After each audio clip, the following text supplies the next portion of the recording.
Mummy जी ये देखो, ये सोने के कंगन कितने सुंदर है, कितना सुंदर डिजाइन है ना इनका। हाँ शनाया बहू, ये तो बहुत ही सुंदर है, पर है किसके? बड़े भारी और महंगे भी लग रहे हैं। अरे सपना दीदी का कॉल आया था, ये फोटो भी उन्होंने ही भेजी है। कह रही थी कल ही विशाल जीजू ने उनको दिलाए हैं। वाह, मेरी बेटी इतने बड़े घर में चली गई, उसके तो भाग ही खुल गए। मेरा दामाद विशाल कितना करता है मेरी बेटी के लिए। उफो मम्मी, दामाद के गुणगान करने को नहीं कहा है। मुझे भी सपना दीदी जैसे कंगन चाहिए, प्लीज दिलवा दो ना। अरे इस पर प्लीज बोलने वाली क्या बात है भला? मेरे घर में कोई कमी है? तू ज्वेलर को फोटो भेज दे, वो बना देगा, पैसे तुझे मिल जाएंगे। थैंक यू मम्मी जी, आप बहुत स्वीट है। मैं अभी फोटो भेज देती हूँ ज्वेलर को, ताकि जल्द से जल्दी बना दे। वाह, कितने जचेंगे ना ये कंगन मुझ पर। बस फिर क्या था, अगले कुछ ही दिन में शनाया के लिए कंगन बनकर आ जाते हैं। तभी अंजू की छोटी बेटी निक्की वहां धमकती है। भैया मम्मी, आपको बस भाभी की पड़ी है, मेरी तो कोई परवाह ही नहीं है आपको। अरे क्या हुआ है, इतनी बड़की हुई क्यों है? ननद भाभी क्या सीन हो गया? भैया मैं ना सपना दीदी के साथ शॉपिंग भी गई थी, साथ में उसकी ननद चांदनी भी आई थी। आपको पता है विशाल जीजू ने अपनी बहन को न्यू फोन दिलवाया है, मुझे भी वैसा ही आईफोन चाहिए। अरे ये क्या बात हुई भला? सपना ने कंगन खरीदे तो तुम्हारी भाभी ने भी खरीद लिए, अब उसकी बहन ने आईफोन लिया तो तुमको भी चाहिए? अरे बेटा, किसी की कॉपी करना अच्छी बात थोड़ी ना होती है। पापा अब बाहर नहीं जाते इसलिए वो पता नहीं, आईफोन से ना एक स्टेटस बनता है, मैं भी चाहती हूँ लोग मेरी भी इज्जत करें, प्लीज दिलवा दो ना। अरे इतना प्लीज बोलने की क्या जरूरत है, तेरा भाई है ना, तुझे फोन दिलवा देगा, हमें कुछ कमी थोड़ी ना है। अरे पर बेटा, इतनी फिजूल खर्ची करना अच्छा नहीं है। अरे रहने दीजिए ना, बच्ची का मन है, लेने दीजिए। एक दूसरे को देखकर मन होता है बच्चों को, लेने दो। तू मुझे लिंक भेज फोन का निकी, मैं अभी ऑर्डर कर देता हूँ। मेरी बहन की सारी दोस्त जलकर खाक होनी चाहिए। वाह भैया, थैंक यू सो मच। अब सबसे पहले उस चांदी के सामने लेकर जाऊंगी जो मुझे अपना फोन दिखाकर चला रही थी। बस फिर क्या था, फिर आईफोन भी आ जाता है और कुछ दिन निकल जाते हैं। अरे निक्की, शनाया बहू बाहर आकर देखो कौन आया है। दोनों अपने कमरे से बाहर आती हैं।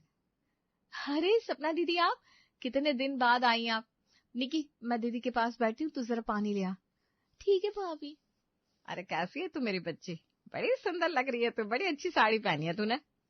अब क्या बताओ मम्मी, विशाल जी हर हफ्ते नई साड़ियां ले आते, इतना मना करती हूँ कहाँ सुनते हैं। तो अच्छी बात है ना दीदी, खूब खर्चे करवाओ। वैसे दीदी साड़ी कहाँ से ली? मैं भी ना अपने लिए साड़ी लेने का सोच रही थी। आपकी अच्छी लग रही है तो ऐसी ही ले लूंगी। ये तो मैंने शिप्रा मॉल से ली है, ले लेना, ज्यादा महंगी नहीं है, बस 9,000 की है, डिस्काउंट चल रहा था ना वहाँ पे। एक्चुअल प्राइस इसका शायद 13,000 है। 13,000 की? मैं भी सोचू इतनी सुंदर कैसे है।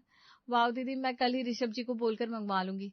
अच्छा ये बताओ, दोनों बच्चों को नहीं लाई आप? अब क्या बताओ भाभी, बच्चों पर पढ़ाई का ना बहुत प्रेशर है। पहले सस्ते स्कूल में थे पर वहाँ बच्चे अच्छा नहीं सीख रहे थे, इसलिए उनको शहर के सबसे महंगे स्कूल में डलवा दिया। अब बच्चे सीख भी रहे हैं, साथ में पूरा टाइम पढ़ाई में बिजी रहते हैं, इसीलिए नहीं आ पाए। अरे ये तो अच्छा किया, बच्चों पे ध्यान देना भी जरूरी होता है। आजकल के बच्चों को पढ़ाने के लिए, कामयाब करने के लिए बहुत कुछ करना पड़ता है। कुछ देर बाद सपना चली जाती है, पर अब शनाया के मन में और ही खिचड़ी पक रही थी। रात को आहूजा जी और ऋषभ घर आते हैं तो, सुनिए ना, मुझे आपसे जरूरी बात करनी है, बच्चों की जिंदगी का सवाल है। क्या हुआ बहू, सब ठीक है ना? परेशान लग रही हो। पापा जी, मॉडर्न किड स्कूल में बच्चों का एडमिशन करवाना है। लेकिन बच्चे तो दूसरे स्कूल में जा रहे हैं ना, फिर स्कूल बदलने की क्या जरूरत है? अरे बहू सही तो कह रही है। अरे वो कोई स्कूल है जिसमें हमारे बच्चे जाते हैं? जब सपना के बच्चे मॉडर्न किड स्कूल में पढ़ सकते हैं तो मेरे पोते पोती क्यों नहीं पढ़ सकते? ओह, अब मैं समझा, नकल की जा रही है मेरी बेटी की, क्योंकि खुद का दिमाग तो है नहीं तुम लोगों के पास, दूसरों के आइडिया ही कॉपी करते हो। अरे कभी खुद का दिमाग भी तो चलाओ। अरे तो क्या हो गया पापा, हम लोग भी तो आगे बढ़ सकते हैं ना। हमारे बच्चे तभी तो कामयाब होंगे जब वो अच्छे स्कूल में पढ़ेंगे। मैं भी तो वही कह रही हूँ पापा जी, आप समझते क्यों नहीं है? अरे बात बच्चों की है ही नहीं और नकल की भी नहीं है, बात यहाँ बजट की है। पहले सोने के कंगन लिया, फिर निकी के लिए आईफोन, और अब मॉडर्न किड्स पब्लिक स्कूल। पता है कितना खर्चा है उसका? अरे 6 महीने में ही अकाउंट खाली हो जाएंगे, थोड़ा हिसाब से चलो भाई। अरे पापा, बजट की आप टेंशन ना लो, सब मैनेज हो जाएगा। हम क्या किसी से कम है भला? और शना, तुम टेंशन ना लो, हम लोग कल ही एडमिशन करवाने चलेंगे। ठीक है जी। अगले दिन ही भारी भरकम फीस भरकर बच्चों का एडमिशन हो जाता है। समय के साथ पूरी फैमिली की आदत लोगों की कॉपी करने की बढ़ती जा रही थी, जिससे आहूजा जी बहुत परेशान हो चुके थे। अंजू, कुछ करना पड़ेगा, बच्चों को रोकना पड़ेगा। ऐसा कब तक चलता रहेगा? बच्चे ध्यान ही नहीं दे रहे, पर बजट पर बहुत फर्क पड़ रहा है। अरे जानती हूँ, मानती हूँ बजट पर फर्क पड़ता है, पर अगर आज के माहौल से बच्चे माहौल मिला रहे हैं तो इसमें गलत क्या है? माहौल से माहौल नहीं मिला रहे बच्चे, सिर्फ सपना और उसके ससुराल वालों की नकल कर रहे हैं। अरे वो इतना खर्चा करते हैं तो उनका बजट है, पर अगर हम उनकी नकल करेंगे तो दिक्कत हो जाएगी और हिसाब बनाकर चलना पड़ता है। तुम तो बड़ी हो घर की, तुम समझाओ बच्चों को। अरे मैं बड़ी जरूर हूँ, पर बूढ़ी अब पुराने जमाने की नहीं हूँ। बच्चे अगर माहौल के साथ अपना माहौल मिला रहे हैं तो गलत क्या है? सबके सब एक जैसे हो गए, समझाना ही बेकार है। मैं इस सब की टेंशन लेता फिरता हूँ। अगले दिन अंजू जी की एक रिश्तेदार की शादी थी। सब लोग जाने को तैयार हो रहे थे। भाभी, हम सही लग रहा है ना? वहाँ वो दीदी की ननद चांदनी भी आएगी, मुझे उसी को टक्कर देनी है। मेकअप ठीक हो गया है ना मेरा? अरे बहुत प्यारी लग रही है, तुझसे आज पूरे फंक्शन में कोई अच्छा नहीं लगेगा। अब जल्दी से मेरा भी पार्लर के जैसा हेयर स्टाइल बना देना। अरे तुम लोग अभी तक तैयार नहीं हुए? हम लेट हो रहे हैं, जल्दी चलो। एक तो इन लोगों की तैयारी खत्म ही नहीं होती। लेकिन भैया, हम इतने सारे बाइक से कैसे जाएंगे? और गर्मी में मेकअप भी खराब हो जाएगा, जल्दी जाना पड़ेगा। मेरा मेकअप तो बहने भी लग गया। मुझे पता था इतने सारे बाइक पे नहीं जा सकते, इसलिए मैंने पहले ही मिनी रिक्शा को बुला लिया। बाहर है, जल्दी आओ। ओह नो, इतना तैयार होकर रिक्शा में, बस यही देखना बाकी था। सब लोग रिक्शा में बैठकर बैंक्वेट हॉल तक पहुंच जाते हैं और शादी एंजॉय करने लगते हैं। तभी एक बड़ी सी चमचमाती गाड़ी आकर रुकती है और उसमें सपना, उसका पति विशाल और उसकी सास और ननद निकलते हैं। वाह, चांदनी की ड्रेस कितनी ऑसम है ना। और इसका मेकअप इसने कहाँ करवाया पूछना पड़ेगा, बहुत ही प्यारा है। नेक्स्ट फंक्शन में अगर इसकी तरह दिखना है तो पता तो लगाना ही पड़ेगा। निकी चांदनी के पास जाती है। चांदनी, जरा मेरे साथ आओ ना, कुछ पूछना है। आ गई नकलची बंदर, फिर से इसे मेरी कॉपी करनी होगी। क्या हुआ, क्या सोच रही हो? कुछ नहीं, पूछो क्या पूछना है। चांदनी, तुमने ये मेकअप कहाँ से करवाया? बहुत सुंदर है, और तुम्हारी ड्रेस भी बहुत प्यारी है, और तुम्हारी हेयर स्टाइल का तो जवाब नहीं। वो तो है, जितना अच्छा मेकअप है उतना महंगा भी है। 500 से लेकर 5000 तक मेकअप भी करवा सकती थी, पर मैंने करवाया पूरा 25,000 वाला। क्या? 25,000 का मेकअप? हाँ, क्योंकि जैसे तुम्हारा ये मेकअप घर से यहाँ तक आने में बह गया है अपर लिप से तो मेकअप गायब ही हो गया तुम्हारा, पैचेस भी पड़ गए। मेरा मेकअप रात तक हिलेगा नहीं, रॉयल ब्यूटी पार्लर से करवाया मैंने। वाह, गुड यार, नेक्स्ट टाइम मैं भी जरूर ट्राई करूंगी। जहाँ निक्की चांदनी के मेकअप में खोई हुई थी, वहीं शनाया, ऋषभ और अंजू जी उनकी बड़ी सी गाड़ी देखकर किसी और ही दुनिया में खो जाते हैं। देखो तो मम्मी, ये लोग बड़ी गाड़ी से आए, इसीलिए लोग इनकी अलग ही इज्जत कर रहे हैं। हम लोग रिक्शा से आए तो हमें तो कोई पूछ भी नहीं रहा। तो सही कह रहा है बेटा, हमारे पास गाड़ी होती तो हमें भी लोग इतनी ही इज्जत देते। सारा खेल ना पैसों का है। मैंने तो इन चीजों पर कभी ध्यान ही नहीं दिया मम्मी, पर अब लगता है कुछ करना पड़ेगा। सारे लोग बुझे मन से बिना खाना खाए घर वापस आते हैं। तुम लोगों को शादी में खाना नहीं मिला क्या, जो ऐसे मुंह लटकाया हुआ है? पापा जी, ऋषभ जी बहुत अपसेट है। वो दरअसल सपना दीदी के ससुराल वालों ने नई गाड़ी ली है और पूरी शादी में ना बस उनके चर्चे हो रहे थे। हमें तो किसी ने खाने तक को नहीं पूछा। अरे तो शादियों में किसके पास टाइम होता है पूछने को, खुद लेकर खाना खा लेते हैं। मम्मी जी, पापा जी, मैंने तो डिसाइड कर लिया है, जब उन लोगों के पास गाड़ी हो सकती है तो हमारे पास क्यों नहीं। ओए भाई चुप कर जा, अब भगवान के लिए यह मत बोल देना कि गाड़ी भी लेनी है, कंगाल हो जाएंगे हम। सही सोचा पापा, हम कल ही नई गाड़ी लाएंगे और सबसे पहले जिनके यहाँ शादी हुई थी ना, उनके घर और सपना के घर मिठाई भिजवाएंगे। सच्ची हम गाड़ी लेने वाले हैं? मुझे तो यकीन नहीं हो रहा। अरे बहू, कम से कम तू ही अपने पति को समझा ले। अंजू तू ही समझा, वरना आज मैं पागल हो जाऊंगा। अरे गाड़ी लेना मजाक थोड़ी ना है, सालों साल का बजट हिल जाएगा। कोई समझाओ इसको। आप ना अपना ब्लड प्रेशर मत बढ़ाओ जी, अब आपकी उम्र हो चली है, सारी उम्र कंजूसी में निकाल दी। अब सारे हिसाब किताब ऋषभ को सौंप दीजिए। मेरा बेटा बहुत होशियार है, वो सब संभाल लेगा। अरे संभाल नहीं लेगा, सब बिगाड़ देगा। पापा, मम्मी बिल्कुल सही कह रही है, मैं सब मैनेज कर लूंगा, और आप बिल्कुल टेंशन ना लो, गाड़ी मैं किस्तों पर लूंगा, हर महीना भरते रहेंगे। अगले कुछ ही दिनों में नई गाड़ी आ जाती है। घर में सब बड़े ही खुश थे। कुछ दिन बाद सपना का कॉल आता है। सपना बेटा तो ठीक है ना? आज कैसे माँ की याद आ गई? अरे 2 घड़ी बात भी नहीं होती तुझसे अपनी माँ से। अरे ऐसी बात नहीं है मम्मी, बस बच्चों से टाइम ही कहाँ मिलता है। वो दरअसल घर में थोड़े से चेंजेस किए हैं तो आप लोगों को दावत दी है, आकर घर देख लेते हैं और कुछ गपशप भी हो जाती। दावत? क्यों नहीं बेटा, जरूर। तू बुलाए और हम ना आए, ऐसा हो सकता है क्या भला? हम समय से पहुंच जाएंगे। चल अब रखती हूँ। वो लोग जाने की तैयारी करने लगते हैं। और बहू, ये तेरे घर वाले थोड़े अजीब नहीं है? हम उनके सामने थोड़ा सा शो ऑफ भी कर दे तो हमारे जैसे सेम चीज अपने घर ले आते हैं।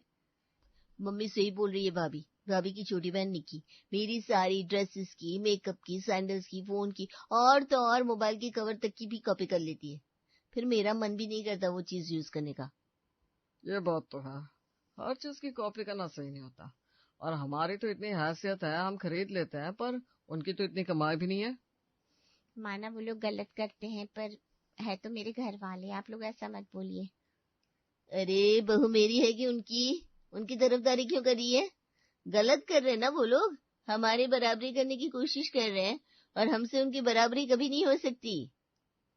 सही कहा मम्मी, तुम टेंशन ना लो। सपना चिल करो यार, आज आने दो उनको, बड़े मजे लेंगे उनके, खूब फन करेंगे। वाह भाई, क्या प्लान है? तभी अंजू जी अपनी बहू और बेटियों के साथ उनके घर में आती है। घर को देखकर उनकी आंखें फटी रह जाती है। ऐसे घूर घूर कर घर को देख रही हो ना? बिल्कुल सही सोच रही हो। बच्चों ने घर रेनोवेट करवाया है, बड़ा पैसा लगा दिया। घर तो बड़ा अच्छा लग रहा है, पहले जैसा बिल्कुल नहीं लग रहा। ऐसा लग रहा है जैसे नया खरीदा हो। पर अचानक घर को नया करने की क्या सूझी? अरे मम्मी जी, वो अपनी चांदनी है ना, हमने उसका रिश्ता किया है।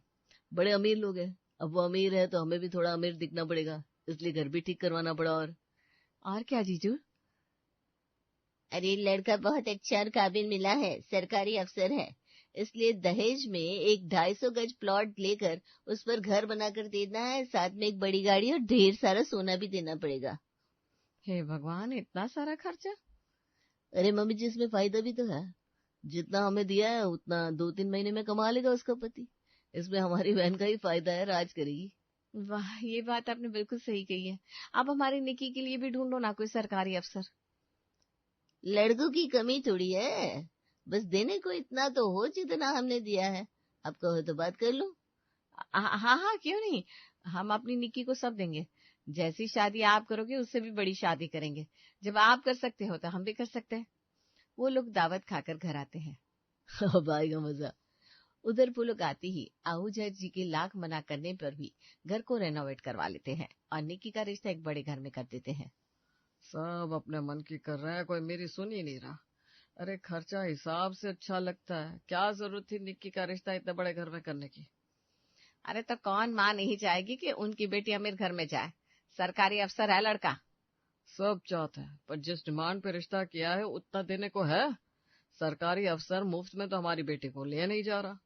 मैंने तो सब कुछ ऋषभ पे छोड़ दिया था, अब पूछो उससे है क्या उसके पास देने को। अरे पापा, हो जाएगा, अभी शादी को बहुत टाइम है, सब मैनेज हो जाएगा। अपनी निक्की बहुत खुश रहेगी। अरे इकलौती बहन है हमारी, हम ऐसी शादी करेंगे निक्की की कि वो लोग चांदनी की भी नहीं कर पाएंगे। बस हर चीज में लोगों की नकल, ना खुद की अकल है ना दिमाग। ऐसे ही निक्की की शादी का टाइम नजदीक आता है। सुनो जी, निक्की के ससुराल से फोन आया था, कौन सी गाड़ी ले रहे हो? वो लोग पूछ रहे हैं। अब हमें निक्की की शादी की शॉपिंग भी करनी पड़ेगी ना। तुम सही कह रहे हो, मैं आज ही क्रेडिट कार्ड से पैसे ले लेता हूँ, जो अकाउंट में है उनको भी निकाल लेता हूँ। शाम को पैसे और गाड़ी की चाबी दोनों लेकर आऊंगा। रात को जब ऋषभ घर आया, सब खाने पर उसका इंतजार कर रहे थे। आ गए आप? सब आपका वेट कर रहे थे। कौन सी गाड़ी लेकर आए निक्की के होने वाले पति के लिए? कितनी देर ऋषभ बोलता नहीं। अरे तो चुप क्यों है?